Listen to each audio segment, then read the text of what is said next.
Hey, what's up, everyone? How are all you beautiful people today? I am so excited for season 2. I have so many ideas and plans. If you are not already, please go follow the True Crime and Whatnot podcast Facebook page. Also, you want to be following the show on whatever platform you're listening, because you will get notifications as the new episodes are posted. And trust me, you're going to want those, because I have just a new way of doing things, I think. And if you're on the Facebook page, that is a good way to let me know if you like the way it's turning out. You can send me messages. You can also send me voice messages on Spotify. But without further ado, today we are going to explore Maine's first serial killer. And then after today, I plan on taking a spookier turn for Halloween. Warning: the following case depicts multiple murders of children, as well as the exhumation of a body. Listener discretion is advised. Mary A. Knight was born March 8th, 1863, to Civil War veteran Jonathan F. Knights and Afia B. Seidlinger. Mary grew up on the family farm in rural Plymouth, Maine. When she was 20 years old, she married a man named Willis W. Bean of Dixmont, Maine. The couple would go on to have 3 children: Gracie, Alice, and Mabel. Now, at some point during their marriage, Willis expressed his desire to become a doctor, and Mary was very responsive to this and very encouraging, because she too wanted to dabble in medicine. However, on March 18th, 1884, a neighbor found young Gracie smothered to death in the family's home. When he informed Mary, she very coldly stated that she was aware and that Gracie had died a half hour earlier. There was never an official investigation. Why remains to be seen. Now, the townfolk had already made up their minds, and they believed that Mary killed 3-year-old Gracie to get rid of her. In February of 1885, Mary gave birth to Alice, who then passed away on June 14th, 1885, due to a stomach ailment. On November 30th, 1886, Mary gave birth to Mabel, who unfortunately would die a mere 12 days later on December 12th, 1886. Neither child's death triggered an investigation. Despite losing all 3 of his children, Willis still wanted to become a physician.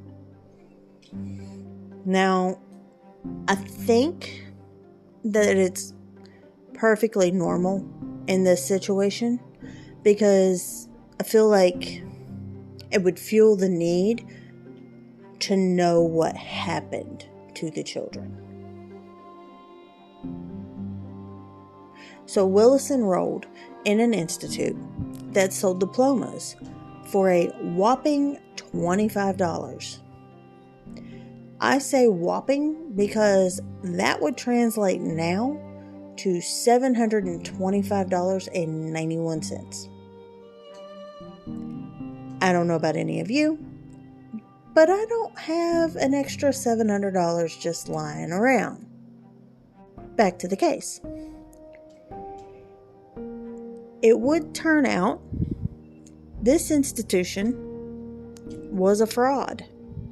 So the state then passed a law making it illegal to sell fake diplomas before Willis could receive his. Now, I don't know if he knew the company was a fraud, but I'm going to give him the benefit of the doubt and say he had no idea. Once again, undeterred, Willis and Mary decided they would enroll in an out-of-state institute in Ohio. Before leaving, Willis confided in his parents that he would invest in a farm for him and Mary to live on when they return. The farm was purchased and the mortgage was given to his father. This act, however, was never recorded. So there's no record of how much money he actually gave his father.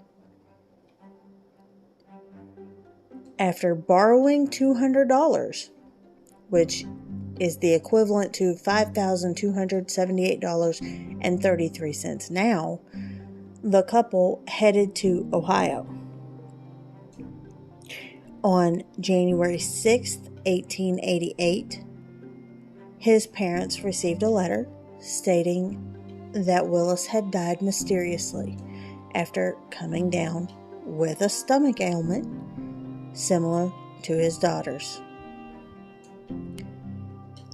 Mary would return to Maine to live with her in-laws.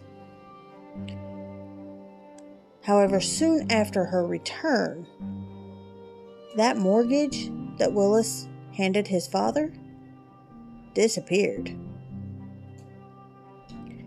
And since she had the deed for the farm in her possession, that made her the legal landowner. So she sold the farm for $2,000, or $59,939.41 in today's money.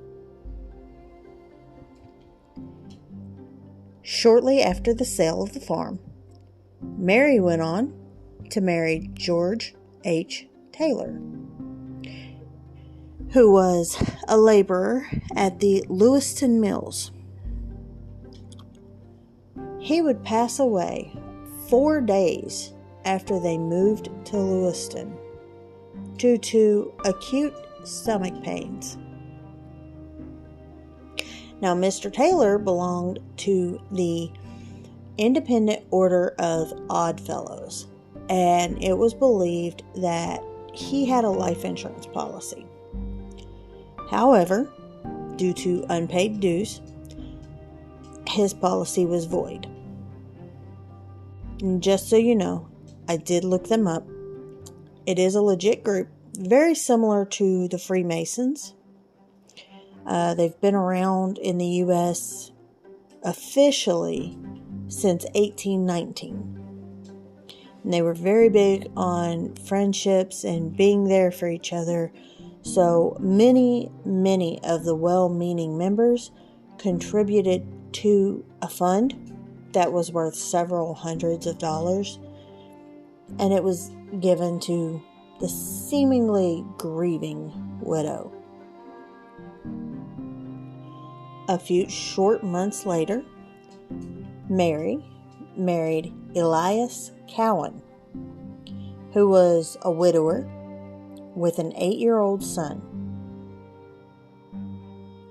Soon after their marriage, an entire set of buildings owned by Elias mysteriously burned to the ground. On September 14th, 1894, young Willis Cowan started having severe stomach pains after eating green apples. A physician came to the home, prescribed him some medication, and stated he would be fine in a few hours. The child would die an agonizing death 2 days later. Due to her history of family members passing due to similar circumstances, and then Elias also coming down with a very similar illness, yet surviving, Willis's body was exhumed, and his organs were sent to Brunswick for analysis. Results would show his body contained enough arsenic to kill a full-grown ox. Police very quickly arrested and charged Mary with the murder of Willis Cowan. During her trial in 1895, a young girl who was a neighbor told the police she had seen Mary putting a white powder in his medication that the doctor had left. The child, however, did not testify. Her father cited fear for her safety as the reason he would not allow it. I'm assuming he was worried that if Mary were released, she would come after her, which is a completely valid fear. And also, if you're wondering why the father made that decision, it was because she was under 16, and at that time, men, and only men, made the decisions regarding the females in their families, and just their families in general, and it didn't matter how old the female was. Now, despite not having the girl's testimony, the prosecutor was able to prove that the arsenic in young Willis's body was deliberate. After several days of deliberation, the jury came back with a guilty verdict. Mary was completely expressionless as the verdict was read. While in prison, Mary conducted several interviews with reporters. At one point, she even confided in one that a private investigator she had hired had found evidence that would lead to her release. On February 16th, 1896, all hopes of freedom were shattered as she was officially sentenced to life imprisonment. She started her sentence at Maine State Prison, but was then transferred to Thomaston for the next 2 years. In 1898, a physician that was examining her turned to then Governor Llewellyn Powers to request she be pardoned due to failing health. Now, despite being ill, Mary would give birth to an unnamed baby girl who, along with her mother, would die soon after. Mary was originally buried in Etna, where her parents lived, but her body was moved to Sawyer Cemetery in her birthplace of Plymouth. Here, she is buried with 5 of her victims: her first husband and all 4 of her daughters. I have problems with a murderer being buried with the people they murdered, specifically in this situation.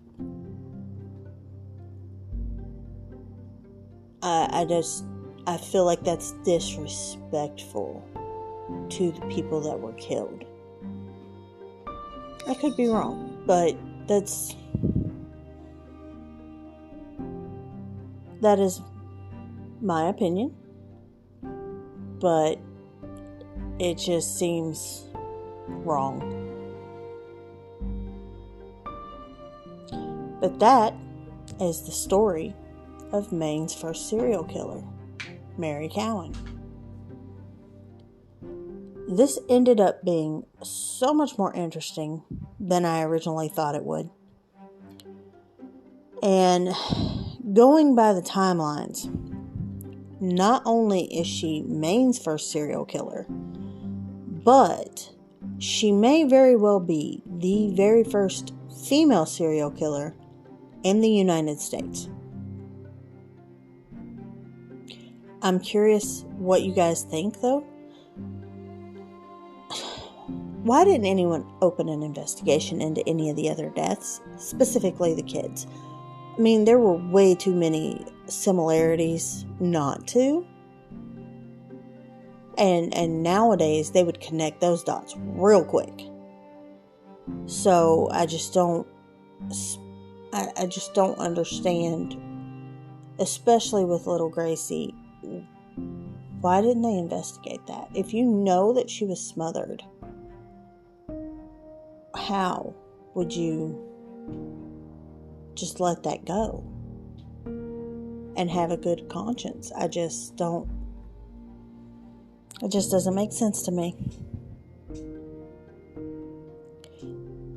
Thank you guys so much for listening today. Whatever platform you listen on, please make sure you're following the podcast, because I have some really interesting cases coming up. Starting with some Halloween-fueled cases and a special guest. So I am definitely going to mix it up a little bit. But that's all for me today, guys. I will be talking to you soon. As always, stay true and whatnot. Later, guys.